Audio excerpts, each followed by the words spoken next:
Hello, everyone. Wednesday, 11 a.m.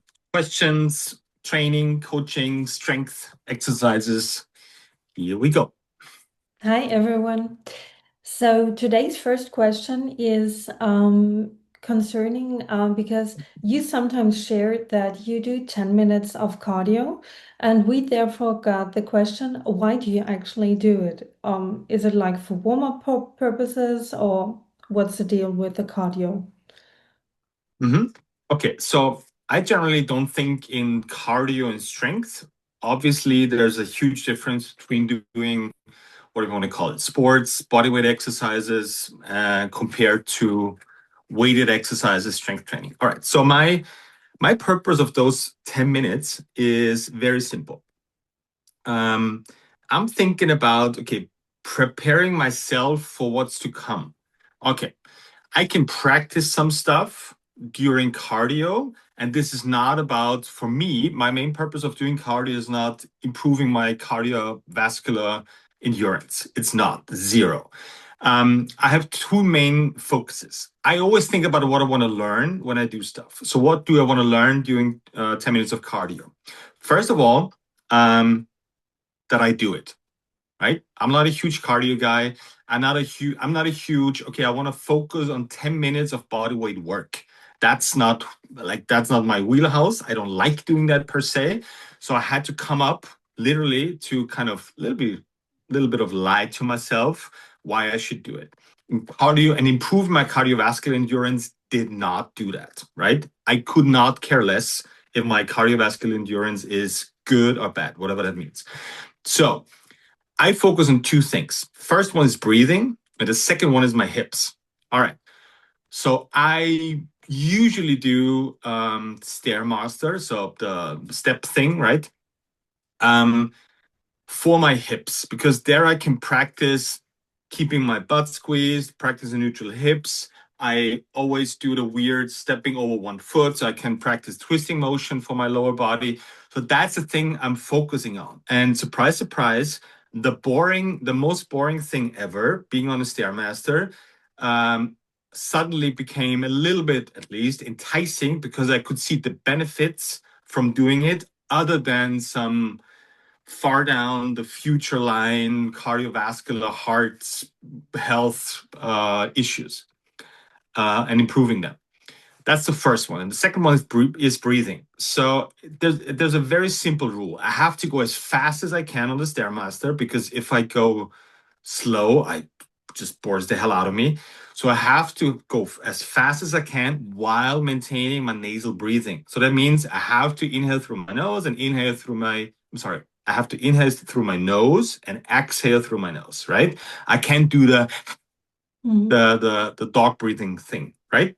Cool. Super important. Those two things I practice, and that gives me an intent for the 10 minutes of being on the Stairmaster. Take those two things away from me, maybe I'll do it for a couple of days, but I get so bored being on the Stairmaster and watching some stuff on TV, it won't work for me. So these are two things that I'm practicing. I'm not focusing on cardiovascular endurance, although it's called cardio. I'm focusing on practicing something for my hip and practicing something for my breathing. That, go ahead. And how did you come up with 10 minutes exactly? Was that kind of like a trial and error thing, or was that just No, something we out did of the that back in the blue? day with Julian from StrongFit, and it's a random number. Like Okay. could be 8, could be 12. See, and it's a good question, but that's the problem in the fitness industry. Hmm. Why don't we do 9:30 or 11:45 minutes? It doesn't matter. You can do it for 5 minutes, start with 5.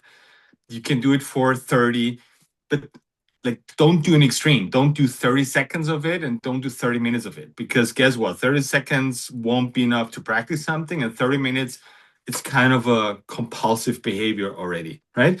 Just start with 10 minutes. I found 10 minutes perfect because I can fit it in every single day. It's 10 minutes. It's not that long. 30 minutes is like, dude, I'm taking 30 minutes away of my time to practice something that doesn't But make do any you sense. do So you do it like only on your full training days, or for instance on the weekends and stuff, or when you're not training, do you still make sure to get those 10 minutes of cardio? I understand the question and I find it weird at the same time because when I'm training, I'm training. When I'm not training, I don't think about training. So I have 4 days a week where I do that stuff that's gonna be out there at some point in the templates. So I train 4 days a week. That means I don't train 3 days a week because the week has 7 days. That does mean I don't give a shit about anything on those other 3 days, other Mhm. than working, family, and that's it. And in general, because I mean, that's probably now again one of these typical fitness questions. What would you tell someone who is kind of like caught in that cardio versus strength space and does not know how to structure their training? How much of what? Mhm. So first of all, I think separating those two doesn't make any sense because our body does not work in, okay, now you need cardio and now you need strength. When you're, even if you're just doing your daily stuff, whatever, taking three flights of stairs, for example, you'll need both. Yes, you'll breathe heavier and you don't have the impression that you're lacking strength, but you're lacking like respiratory capacity. That might be true, but I have a weird example because um, there's a CrossFit workout. It's 30 snatches for time. It's called Isabel, and one of the strong. I think Eddie Hall was it. I might be mistaken, but I think it was Eddie Hall, one of the strongest humans that's ever lived, and he did that workout. Almost died doing it, by the way. Whatever. But he did it like blistering fast. So that means there's a balance between being strong and being cardio-ish. It's not a bad idea to be really strong because you can move stuff faster and need less cardiovascular endurance. Okay, the point of the story is what do most people need in their daily life, right? They need a little bit of cardiovascular endurance, right? We're talking about maybe like going for a walk for 30 minutes or hiking for a couple of hours. So that's not like high intensity stuff. And how much strength you need. So taking the stairs without your knee hurting, maybe picking stuff up in your living room, maybe doing some garden work, maybe just basic stuff. So that means you can do both of that in the same session. You don't have to split it up. You don't have to invest a lot of time. This is all doable in an hour max, twice a week, 3 days a week, depending on your goals. The higher the goals, the more of those sessions you'll need. I just checked, by the way, it was Eddie Hall who did Yep, Isabel. thought so. But do you think that this is kind of like from something that has crept into the fitness world coming from bodybuilding? That whole idea of separating the cardio from the strength and maybe even going as far as being like, okay, do your fasted cardio sessions in the morning and then add the strength in the afternoon. Something which probably for many people who are not on that professional path is like pretty hard to do in their everyday life, but they still kind of think that this is the way it has to be done.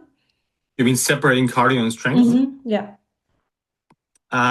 Yes, because so the I'm always talking about training normal people. That means um, for daily activities, for daily life, for doing some kind of recreational sport. I'm not talking about how to train professional athletes. And I think that's how this all happened, right? It's that approach trickled down from professional sports because they get the most coverage, they get the most stories, obviously, because those are great stories to hear. And obviously it's great to watch professional athletes do the sport. But I think it trickled down, but it's the wrong approach for us normal people, right? Because yes, in professional sports, it's about like nuances. It's about improving your VO2 max. It's about recovery times. Yes, absolutely. If you have whatever 5 hockey games, professional hockey a week, it matters a lot how your VO2 max is currently balanced. For us normal people, it does not matter at all. So that's why professional athletes have to religiously separate those two, depending on the sport they're doing. And I think it trickled down. I don't think, and I really think it's totally unnecessary to do that harsh separation between those two for literally people who want to stay fit, get fit, less shoulder pain, and somewhat look good. But is there actually, because you now just opened that whole can of worms of trickling down effect, kind of like from the professional sport, is there actually, in your very personal opinion, is there any positive of having that trickling down from the professional sphere coming into everyday life? There always is, because the data you get from professional athletes, right? So um, the depth of the data you get from analyzing whatever cardiovascular, there's huge benefits from those data points. The point is always, I mean, it's 2025. We're not lacking information or knowledge nowadays, but I think we're lacking, okay, what to do with it, and do I really need it, Mm. right? Because you can Google, I think, literally whatever, Michael Phelps training plan, or if you're in CrossFit, the best CrossFit training plan, or Eddie Hall's training Mm. plan. Like that's not the issue anymore. It used to be, of course, before the Mm. internet and before Google and all that stuff, but that's not the issue anymore. I think the biggest challenge for us nowadays is to filter. Okay, there's so much information either trickling down from professional sports or coming up from whatever companies that want to sell something. Like, okay, what do I really need to do Mm. to get better? So there's huge benefits from professional sports. The question is, do I actually need those benefits, or do I actually need those whatever data points that are Mm. relevant for professional sport athletes?